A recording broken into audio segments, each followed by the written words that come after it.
Fuerza bruta. Metal forjado. Si combinamos estas dos fuerzas de los elementos, obtendremos como resultado la civilización. La propia estructura de nuestro mundo construido se ha forjado a partir de esos elementos básicos. La cadencia de nuestro progreso se encuentra en el ponderado sonido del martillo de herrero. Nuestros vertiginosos rascacielos, nuestros robustos puentes y los enormes transatlánticos, nuestros aviones y cohetes. No podemos escapar al poder y la necesidad del metal. Es la materia natural a la que hemos dado forma para levantar las más impresionantes estructuras realizadas por el hombre. Hemos llegado a un punto en la historia en el que el metal se ha infiltrado en todos los aspectos de nuestra vida. Es muy difícil eludir el hecho de que probablemente sea el material principal que utilizamos como extensión de nosotros mismos. Los metales tienen unas características que resultan ideales para casi todo aquello que hace que el mundo moderno sea moderno. Algunos conducen el calor o la electricidad. Otros se dejan convertir fácilmente en alambre. Algunos son resistentes a las resquebrajaduras y roturas. Muchos brillan o demuestran tener una fuerza impresionante al combinarse con otros elementos. Y una buena parte de ellos admite que se les dé forma. El metal es un material muy resistente, un material al que tengo que engatusar, con el que tengo que luchar y con el que debo alcanzar compromisos para poder manipularlo, doblarlo a mi gusto para hacer lo que quiero hacer con él. Los metales están en todas partes, no solo en aquello que obviamente está hecho de metal, como los pilares de acero y las latas de aluminio. El calcio de nuestros dientes y nuestros huesos y el silicio del cristal también son metales cuando se encuentran en estado puro. Los metales constituyen los 2/3 de todos los elementos conocidos. Un elemento está formado por protones, neutrones y electrones que constituyen un átomo que no puede ser reducido a otras sustancias.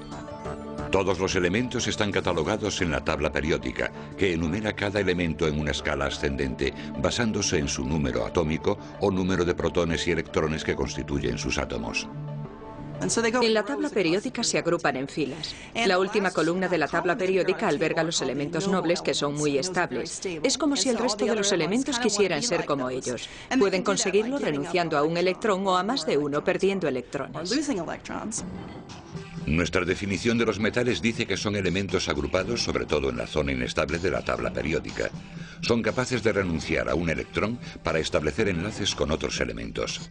La clave de los metales es precisamente esa capacidad de establecer enlaces con otros elementos y compuestos con el fin de formar sustancias llamadas aleaciones, con propiedades completamente nuevas y únicas. Por ejemplo, el hierro se convierte en óxido ferroso u orín cuando forma enlaces con el oxígeno del aire. Como el oxígeno está presente en el medio que nos rodea, la mayoría de los metales no se encuentran en su forma metálica, en su forma pura. Los encontramos en forma de óxido, se han enlazado con el oxígeno. Los metales forman aleaciones con muchos otros elementos además del oxígeno. De hecho, las aleaciones suelen exhibir propiedades que las convierten en algo más que la simple suma de sus partes elementales. Mucha gente habla del acero, pero existen muchos tipos. En el acero hay hierro, pero también muchas otras cosas. Y si cambiamos la composición, cambiaremos las propiedades. Para nuestros antepasados, definir un metal resultaba más sencillo. Sabían que las piedras brillantes que solían agruparse en zonas concretas o que a veces aparecían sobre la tierra solían ser más duras que los guijarros y que al golpearlas, en lugar de pulverizarse, se doblaban. Según los arqueólogos, a finales de la Edad de Piedra, hace más de 6.500 años, el primer metal manipulado por el hombre seguramente fue el cobre, ya que podía encontrarse en depósitos en cualquier lugar del mundo e incluso, a veces, aparecía fijado sin mucha fuerza en el suelo o en afloramientos.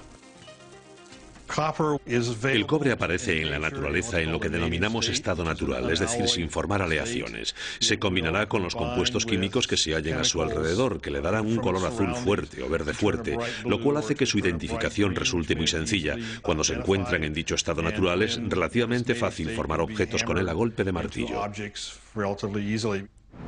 Probablemente comenzaron a usarlo y a integrarlo en sus vidas. Seguramente el hecho de que fuese pesado les hizo pensar en utilizarlo como utensilio de algún tipo.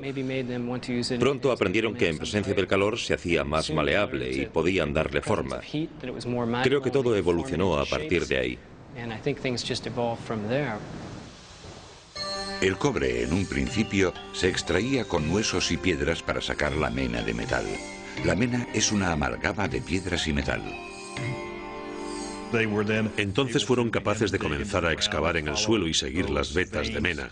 Con el tiempo el hombre acabaría por rodear la piedra de fuego para luego apagarlo con agua fría, para hacer estallar la piedra y poder extraer el cobre presente en ella.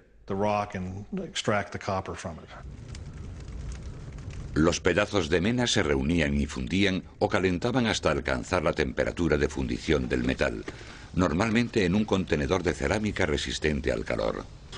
En el caso del cobre, que funde a una temperatura relativamente baja de 1083 grados centígrados, el proceso no era muy difícil. En la actualidad, los que trabajan el cobre siguen más o menos el mismo procedimiento. Lo que estamos haciendo es verter la pasta. Tenemos moldes con carbono. Tradicionalmente se habría usado petróleo quemándolo para crear carbono en los moldes para que el metal fluya una vez fundido y pueda verterse en los moldes. Una vez fundido, al cobre se le puede dar forma de herramienta o de adorno.